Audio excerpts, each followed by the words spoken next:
After weeks of careful thought, I've decided the right thing for the Bureau is for me to serve until the end of the current administration in January and then step down. My goal is to keep the focus on our mission, on the indispensable work each of you is doing every single day. And in my view, this is the best way to avoid dragging the Bureau deeper into the fray while reinforcing the values and principles that are so important in how we do our work. Oh, Christopher Wray's leaving the FBI. What a shame. He'll be missed. Just kidding. He won't. Listen, guys, I saw this happen yesterday, and the first thing I thought is this man is trying to avoid the inevitable, which is that he's going to be held accountable for his actions. He says he's going to be leaving the Bureau at the end of Joe Biden's term, which is really, really strange. He served 7 out of the 10 years that he was supposed to serve for. But obviously, folks, he knows he's on his way out. Kash Patel has been named the nominee, I should say. I know he's going to get confirmed, but the nominee by President Trump to run the FBI and correct all of his failures. So obviously, he's running out the door. Now, President Trump reacted yesterday to that announcement, and it was a great reaction, saying the resignation of Christopher Wray is a great day for America, as it will end the weaponization of what has become the Department of Injustice. He goes on to calling out Wray for allowing the illegal raid of Mar-a-Lago. Now, it's not really surprising, of course, that this is all happening. Obviously, he doesn't want to be held accountable for his actions, and he is fleeing. He's going to be embarrassed. He's going to be fired. But former CIA Director John Brennan doesn't seem to understand why Wray is fleeing. He actually went on MSNBC and kind of sounded like he was going to cry about it. Take a listen. I think it's going to be very difficult, and I'm very disappointed that Director Wray decided to resign. I think Director Wray has carried out his responsibilities with integrity, professionalism during very difficult and challenging times over the last 7 years, and he was appointed to a 10-year term, and he accepted a 10-year term. And right now, his decision to leave tends to legitimize what Donald Trump is doing in terms of appointing someone else. I don't think it would be any problem if he stayed in place and had Donald Trump remove him. I mean, that certainly is a president's prerogative, even though there is a 10-year term on the FBI director role. But by doing this, I do think it's going to leave the men and women of the FBI sort of wondering what their future is going to look like, particularly if somebody like Kash Patel, a real sycophant of Donald Trump, is actually going to get through the confirmation process. So.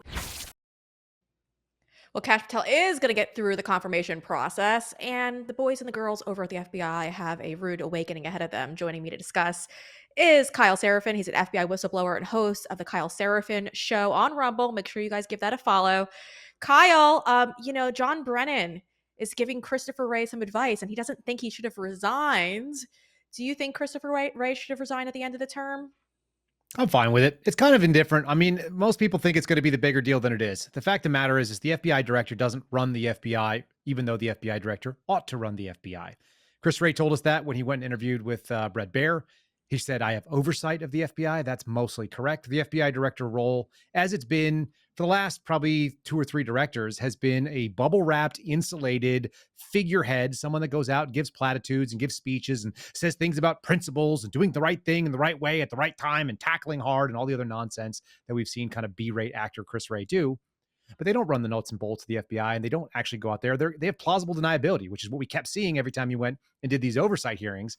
He said, well, I don't know that, or I don't believe so, or whatever. All of these things are probably not lies, because the real power behind the throne is the deputy director position. That person will now step into a director role. That person's name is Paul Abate. He's been seen up on the Hill wearing a black suit and kind of being adversarial with members of the congressionally appointed oversight committees. So he's kind of into that. And then he gets a double duty where he gets to bring in another deputy director and now an acting deputy director. So they've got 2 people that are sitting in the role that theoretically could run it, that come from the deep recesses of the FBI's management pool. And those people are the ones that most people would agree are probably corrupted and have spent their time building this culture that is rotted, that my friends and I refer to as rotted to the core and being completely compromised. And they're going to try to maintain the status quo. The goal is to insulate any FBI director so they don't get to run the Bureau, and that the Bureau can be run by the people who really know what the FBI is about. The agents, instead of the thing that we were hoping will happen under Donald Trump, which is a real director that really directs and actually brings some leadership instead of some sort of like mediocre management. So that's kind of what's at play right now. The one thing I love about John Brennan when he's crying is that he's talking about the 10-year term and the commitment that Chris Wray had and that he didn't live up to it in his eyes. Chris Wray didn't even move full-time with his family to Washington, D.C. His full-time residence is not even in Washington, D.C. He's a geo-bachelor during the week because his wife still lives down in Georgia, where he commutes in our plane that we spend a ton of money on. And so, he was never really that committed. And who wants to get fired face-to-face with Donald Trump? You become like a meme. You're like, you're going to get fired like The Apprentice. Yeah, that's one of the main reasons too. I mean, he already knows it's time up for him. To say that he's resigning, I think gives him an ounce of pride, I guess, that he's the one who's stepping away from all of this. But we all know he's being replaced, and obviously it's going to be Kash Patel. But Kash has his work cut out for him. We know, and I've had this discussion with you and Garrett O'Boyle and Steve Friend. We know internally at all the field offices across the country that the FBI has really promoted a lot of these Trump haters, and that's the reason why they're getting these promotions, and it's been going on for years now. How does Kash Patel correct this issue on day one? Because there's a lot to go through, but this seems to be the biggest issue he's going to have to overcome, right? Yes. So when you're in law enforcement, one of the things you learn is that the first time that you touch a subject to bring them into custody, it's going to tell that subject everything they need to know about you, and it tells you how that interaction is going to go forward. And a soft and a meek and a weak touch results in someone realizing, I can buck this, I can fight this, and it's dangerous for everybody involved. That's when you see criminals fight. That's when you see them run. So they teach you that the first touch has to be strong, fair, it has to be judicious, it has to be within the boundaries of your legal parameters. That's what Kash Patel has to go in and do. He needs to go and seize the animal that is the FBI with a firm and fair grasp that lets them know, these are the left and right boundaries. We are going to be correcting some problems. Some people are probably going to face some prosecution for breaking the law. I'm aware of various laws that have been broken, and they are serious and they are important. And they are mostly handled in the management level. The people that work, what everyone calls the rank and file, but we would like to call the brick agents, the people that are working the cases in the FBI, they probably have a lot less to fear. What they have to do is adjust their expectations. And kind of like when you get a dog, the bad owner is responsible for the dog's bad behavior. You and I both kind of have seen this around. You see people that can't handle their pit bull. They can't handle their German Shepherd. And so sometimes you need to readjust that German Shepherd. You need to readjust that animal's ability to properly assess who's in charge, who's the boss, give them leadership and allow them to respond. And we see this stuff with like Cesar Millan, kind of the little kick, the little redirection. That's what the FBI needs at the lower levels. At the upper levels, we're going to need to see some heads roll. We're going to need to see some positions removed, particularly those people that not only we're doing things that were antithetical to what the American people expect of them, but we're actually breaking federal law or federal employment requirements and doing things and then forcing it down on the field. So I think that even though there are members of my former colleagues that are out there that are probably worried about how this is all going to roll out, what they're going to find out is a fair and balanced approach that says management is culpable. They didn't provide leadership. We're going to correct this problem, and you need to get online, but you're going to have the ability to jump in. And I think that Kash has the ability to be the most loved. I've said this a few times, but I do really believe it. He has the potential of being the most loved FBI director in history. He can actually do the thing that J. Edgar Hoover claimed that he did, that there was a standard and that we enforce it. Hoover was kind of a gangster. I think Kash is a pure human being when it comes to the capabilities that he brings, and that he actually has a real sense of right and wrong, fairness and justice. And a lot of that comes from working on both sides of the coin. You've never seen a former FBI director that worked as a defense attorney. You've never seen one that's worked as a federal public defender before. Having seen both sides of the law enforcement system, which is to say the people that get arrested and backing up the prosecutors, because he's done that, but actually seeing the people that are represented, which a lot of Americans right now, particularly those that are listening to your show, they've got a lot more empathy than they did maybe 4 years ago before January 6th of 2021. So this sense of fairness is going to be really important. And I think it's actually good for both people on the left or the right, whether John Brennan admits it or not. There is a real possibility of uniting people behind an apolitical FBI, which is what it should be. Yeah, and Rasmussen Reports has done a couple of polls on this too, and most Americans, the majority of Americans they polled, have stated that they do believe the FBI is out of control and is way too partisan. And so I'd be interested for them to do a follow up to see how many of them would support Kash Patel's efforts to kind of correct those issues. But Americans get it, and one thing the agency has been holding on to and trying to suppress from coming out is in regards to January 6th, like you brought up, is the confidential human sources. And now we're finding out that the DOJ Inspector General report, which covers this, it says that there's 26 confidential human sources, according to them. And that's apparently within the FBI. But we don't know how many of these individuals are FBI assets and what they were actually doing that day specifically and what their roles were in all of this, whether they were infiltrating certain groups, maybe like the Proud Boys or other groups. So, what do you make of the DOJ Inspector General report right now? Because yeah, they're admitting to 26 confidential human sources, but I mean, I highly doubt that's even true. And I don't even know if it's even higher than that. Because why would they come out and just say this now?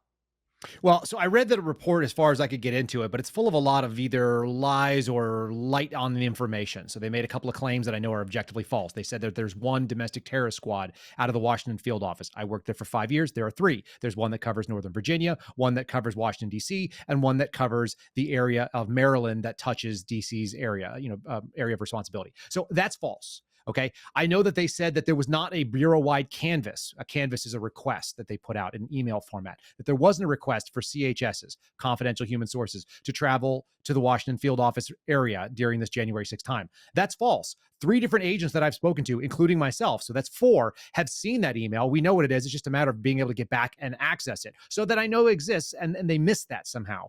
And so when you read what they accessed, they said, we talked to 500,000 different documents and we talked to 200 different sources of information. It doesn't sound like they had unlimited access and searchable against all of the email database, and whether they had access to all of Sentinel, which is the FBI system of record, or Delta, which is their system for logging confidential human sources. That's all sketchy. And then the rest of it is very litigious. It's the same thing I've seen Chris Wray go do on oversight. So this is my take on it. Take it for what it's worth. A guy who used to work in the agency, people should still vet this information. But 26 sources means 26 sources. So be it. That means people that are in the employ of the FBI that are not employees, but they are being paid for information on a sometimes basis, and that there is an arrangement of confidentiality between a handling agent and the person who's infiltrating either a group or traveling to places to see stuff.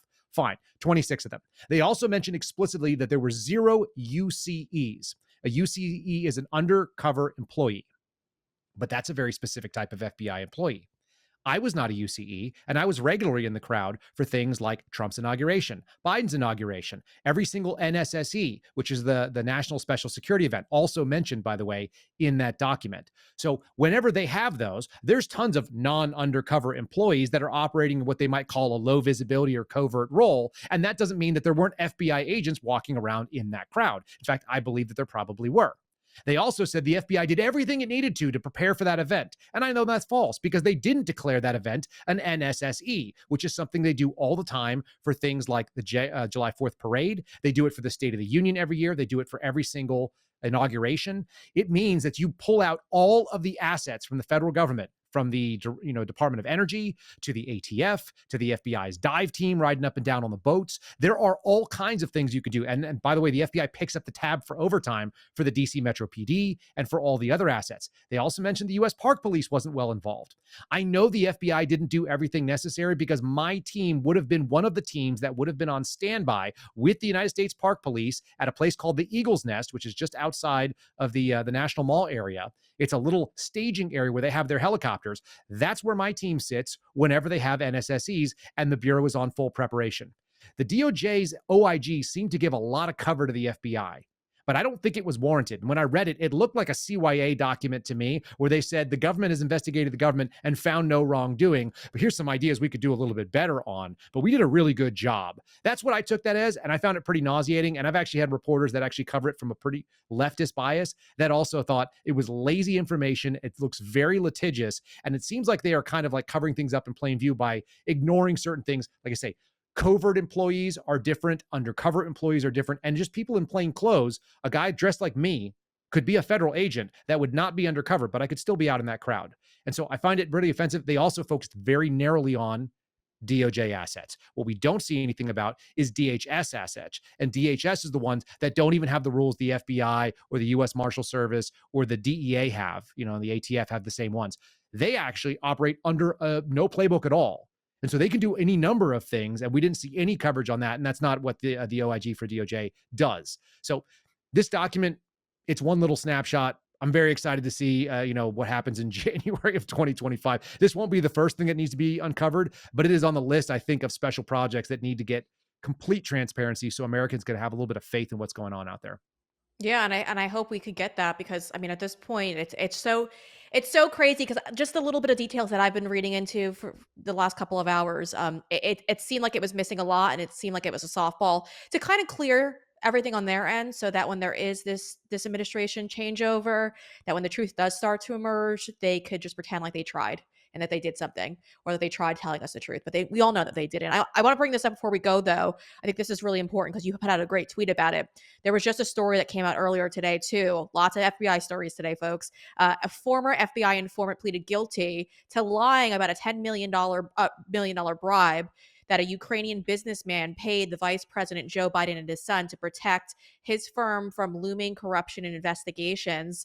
This individual, Alexander Smirnov, it sounds very strange that they went after him for lying about all of this. This was actually something that I remember seeing Senator Chuck Grassley posting about years ago when this person did come forward. So what about this do you think is kind of strange, given the fact they're prosecuting him for lying? All right. So this is the source of that infamous 1023 document that suddenly people became familiar with if they didn't work for the FBI. The FD 1023 is the source reporting document where a handling agent meets with a confidential human source and takes down what they say, and they write it all up and they put it into the confidential file system called Delta. And that becomes a thing that they can reference. You can predicate cases on it. You can use it, direct quotes out of there for intelligence products and so on. So that's what Smirnov was providing. Now, his source reporting, and we refer to it as reporting inside the Bureau, what the source reports. His reporting was used in criminal prosecutions, white collar, some transnational organized crime.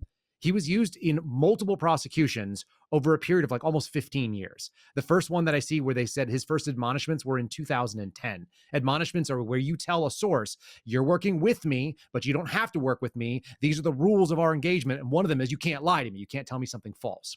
Now, sources lie all the time. That's just what sources do. They always have an angle. And sometimes the angle is for personal gain, and sometimes it's to go after a business competitor, and sometimes it's to be able to cover up their own crimes, and all kinds of crazy ideas. Dealing with sources is a major pain in the butt for most people. But what's interesting is when sources lie to their case handler, it's kind of baked into the cake. But when you have a source that's received 6 figures in payment, and that is not small, by the way, particularly in a criminal area where you're doing things like counterintelligence and you're doing some transnational organized crime, that's a lot of money. That means that's a pretty well-trusted source. And that person, generally speaking, doesn't lie. And they don't usually bring you things that are false because they know the boundaries if they've been doing it for that long. So even though sources get jammed up all the time and they tend to get arrested for doing stupid things like going out and running their car around drunk and then telling people I work for the FBI, like that's a thing you would normally get dinged on. It's not because of the thing that they told the handling agent very often. I haven't found any agents that have come to me and said, my source lied to me and I went after him for what's called false statements or 1001 charges under it's the US code. It's 18 USC 1001. That's the lying to the FBI statute. You just don't see those prosecuted very frequently. So the fact that he got charged with it and he just pled guilty to it, there's a lot of shenanigans there. And it turns out the thing that he really did, from what I can tell, is that he reported on the Biden crime family in 2017, and that's the out of bounds piece of it. So does that mean that all of his former criminal prosecutions are now in question? They're all going to be up for appeal? And the odds are yes, because if he lied, now he's a liar. Now he's someone who said things that were false. So how much of the rest of that case is built on this sort of false reporting? So it leaves a lot of things to ask, not just about this particular case, but all the cases that he was involved in before. And I imagine that all those people now have appeals available to them. Yeah. Well, I mean, I hope they do. I mean, listen, they have a right to do just that. When someone lies and it results in potentially you going to prison, I think all that should be brought back forward to the court. So we'll see how that goes. Kyle Seraphin, as always, thank you again to our audience. I want to remind you, he does a great show on Rumble as well. You got to head over to the Kyle Seraphin show and make sure you guys are giving that a follow. Kyle, thank you. If you have to buy people Christmas gifts, you might as well buy them something they're going to love. And why not ship them something that's delicious? Well, I've got the perfect gift idea for you. I've actually been using it for folks on my list, and it's American Wagyu over at ozarkwagyu.com. It is a family-owned business in Missouri, and well, they ship all across the country. You've got to go head over there right now because there's a great sale going on right now on their Wagyu products. But you also get an incredible discount when you use promo code BREE on top of those savings. So this is what you're probably going to pay at the butcher anyway, folks. So you might as well use that to support a small family-owned business in Missouri. And on top of it all, it's delicious. I'm actually going to have New York strip tomorrow night for dinner. I order constantly. Their products are amazing. I've sent this to my producer as a gift. He got sirloins, New York strips, and filet mignons. I highly recommend the Denver steak. It is an incredible cut as well. You guys, head over right now to ozarkwagyu.com and use promo code BREE. That's promo code BRE to save. Not only are you getting great savings right now on sale, but you're also going to get more with that promo code BREE. So it's ozarkwagyu.com, promo code BREE.